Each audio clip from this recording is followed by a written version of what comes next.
నా భూమిని కేటీఆర్ వదలలేదు, ఎమ్మెల్యే దానం నాగేంద్ర. సొంత భూమిని కేటీఆర్ గారు ఒక కంపెనీకి హ్యాండ్ ఓవర్ చేశాడు. నేను కావాలంటే రికార్డు మీకు ఇక్కడ సబ్మిట్ చేస్తాను. నా సొంత భూమిని కేటీఆర్ గారు ఒక కంపెనీకి ఇస్తారు అధ్యక్ష. నేను కావాలంటే నేను ఇస్తాను, రికార్డు తీసుకొచ్చి మీ ముందు పెడతాను. చెప్పుకోలేకపోయినాం అధ్యక్ష, నోరు లేక నోరు బంద్ చేసుకొని కూర్చున్నాం. మేము హైదరాబాద్లో పుట్టి పెరిగి మేము నోరు బంద్ చేసుకొని కూర్చున్నాం ధైర్యం పరిస్థితి వచ్చింది అధ్యక్ష. మేము ఎవరు చెప్పుకోవాలి మా బాధలు? ఏంటి మీరు హౌస్ కమిటీ? ఇది అందరి సభ్యుల డిమాండ్ అధ్యక్ష. మీరు డిమాండ్ మేము కూడా డిమాండ్ చేస్తున్నాం. చీఫ్ మినిస్టర్ గారు దాని మీద మేము కూడా డిమాండ్ చేస్తున్నాం. ఏంటి మీరు హౌస్ కమిటీ? మేము ఎంత నష్టమైనా మాకు తెలుసు అధ్యక్ష. మా కుటుంబ సభ్యులది ప్రాపర్టీ, హార్డ్ ఎర్నింగ్ మనీ, మా ఫాదర్ కష్టపడి సంపాదించిన ప్రాపర్టీ పోయింది మాది. నా సొంత భూమిని కబ్జా పెట్టిరు, దోషేసుకున్నారు, నేనేం చేయలేని పరిస్థితిలో ఉన్నా, వాళ్ళ అధికారంలో ఉన్నారు అని బాధపడకుండా చెప్పిండు. నా తాత తండ్రుల ఆస్తి అది, దాన్ని కబ్జా చేసుకున్నారు, తీసేసుకున్నారు భూమి, ఏం చేయలేని పరిస్థితి అని. అప్పుడు తెలుగుదేశం అదేది టీఆర్ఎస్లో ఉన్న ఎమ్మెల్యేనే దానం నాగేందర్ ఇప్పుడు క్లియర్గా చెప్తున్నాడు. ఎందుకంటే వాళ్ళ అరాచకాలని తట్టుకోలేక అందులో నుంచి బయటకు వచ్చిండు. అనర్హత వేటు వేయాలి, ఫిరాయింపు ఎమ్మెల్యేలు ఎందుకు ఫిరాయించారంటే ఇటువంటి బయటకు వస్తున్నాయి. మీ పార్టీలో ఉన్న ఎమ్మెల్యేల ఆస్తులే వాళ్ళే కాపాడుకోలేక మీ దగ్గర మోకరిల్లినా కానీ మీరు కనికరించకుండా వాళ్ళ ఆస్తులే కబ్జాలు చేసుకున్నందుకు ఇక మళ్ళీ మీతో ఉంటే ఇక మొత్తం ఉన్నది పోతుంది, ఉంచుకున్నది పోతుంది అని ఇప్పుడు ఉన్న ఈ ప్రజాప్రభుత్వంలోకి వచ్చారు. ఇక అంటే ఆ రకంగా మీ ఎమ్మెల్యేల ఆస్తులే దోచుకున్న దొంగలంటే ఇక మిమ్మల్ని ఎవడు నమ్ముతాడు? ప్రజల ఆస్తులు ఏమైనా మిగిలినాయా? ఏం మిగిలలే, క్లియర్గా చెప్తున్నాడు. సాక్ష్యాలతో సహా చూపిస్తా అన్నాడు. దాని మీద విచారణ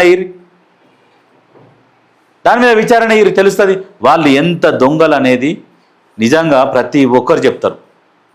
ఇంకా అందులో ఉన్న ఎమ్మెల్యేలు కొంతమంది సిగ్గు లేకుండా అందులో ఉంటారు.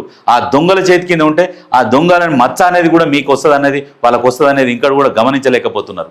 ఆ దోపిడి కుటుంబము, ఆ దొరల కుటుంబము ఉడియం చేయకుర్రా నాయన, బయటికి రారి, బయటికి వచ్చి స్వచ్ఛందంగా మీ అంతలో మీరు కొట్లాడుర్రి.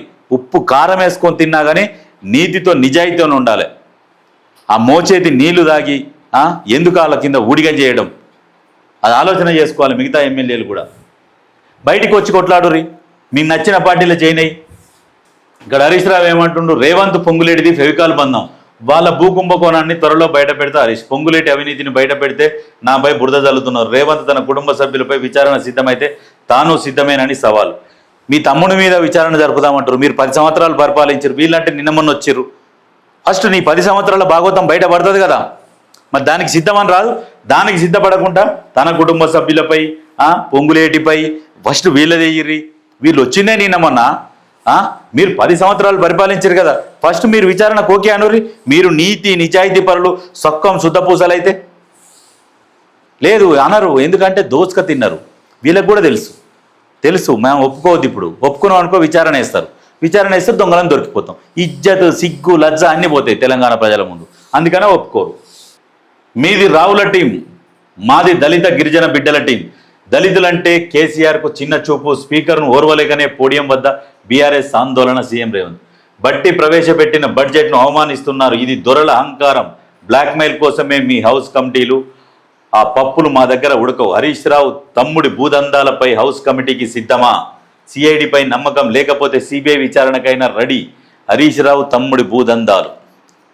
మరి సవాల్ అంటారు కదా, సవాల్ స్వీకరించారు దరిద్రులారా, స్వీకరించారు. ఒకటన్నా ఆ ప్రజలకు ఎంతో కొంత నమ్ముతారేమో చూద్దాం. మీరు ఏ సవాల్ని స్వీకరిస్తలేరు. ఆల్రెడీ మందుల సామెలు అని చెప్తూనే ఉన్నాడు. ఏంది కేటీఆర్ నీకు రాజకీయంగా ప్రమాదం హరీష్ రావుతోనే ఉన్నది, అందరికంటే ఎక్కువ పైసలు మీ హరీష్ రావు దగ్గర ఉన్నాయి, ఆయనతోనే ప్రమాదం, రేపు నెక్స్ట్ నిన్ను కూడా బయటికి పంపుతాడు ఎట్లనన్నా చేసి అని చెప్పేసి క్లియర్గా చెప్తున్నాడు. నీకు రాదు, నీకు తెలివి లేదు, నీకు బుద్ధి లేదు, నీకు రాజకీయంగా నువ్వు పనికిరావు అని క్లియర్గా చెప్తున్నాడు. నేను ఇంతమంది చెప్పినా ఇంకా నేర్చుకుంటలేడంటే కేటీఆర్ అనే వ్యక్తికి ఏం చెప్తాం? సిఐడిపై నమ్మకం లేకుంటే సిఐడి సరే, సిఐడి తెలంగాణ రాష్ట్ర ప్రభుత్వానికి సంబంధించింది అనుకుంటే, సిఐడికి నమ్మకం లేకుంటే సిఐడి మీద సిబిఐ విచారణకు, సెంట్రల్ బ్యూరో ఇన్వెస్ట్ కేంద్ర ప్రభుత్వానికి సంబంధించింది, దాంతోనికి విచారణ సిద్ధం అంటారు. మరి దాంతోనైనా విచారణకు సిద్ధం ఉన్నారా? మరి మీరు సిద్ధం లేరు. లాగులు దడుస్తాయి. వద్దు. అది మీ తాతలు దిగొచ్చిన పొంగులేటి రాజీనామా చేయరు. జీతం తీసుకుని అసెంబ్లీకి రాని ప్రతిపక్ష నేత కేసీఆర్ రిజైన్ చేయాలి. కాళేశ్వరం కేసును అప్పగిస్తే 48 గంటల్లో జైల్లో వేస్తామన్నారు బీజేపీ బీఆర్ఎస్ ఒక్కటే. వాస్తవం 48 గంటలలో వేస్తామని చెప్పిండు కిషన్ రెడ్డి. ఇక్కడవా ఏం లోపాయికారి ఒప్పందం జరుగుతున్నది? పొంగులేటట రాజీనామా చేయాలంట. పుణ్యానికి జీతం తీసుకునేటోడట, ఫామ్ హౌస్ల వంతడట, జీతం తీసుకునేటోడట, అసలు రాజీనామా చేయడట. కానీ నిత్యం ప్రజలలో ఉండే పొంగులేటేమో రాజీనామా చేయాలంట. ఇట్లా ఉంటాయి వీళ్ళ కథలు.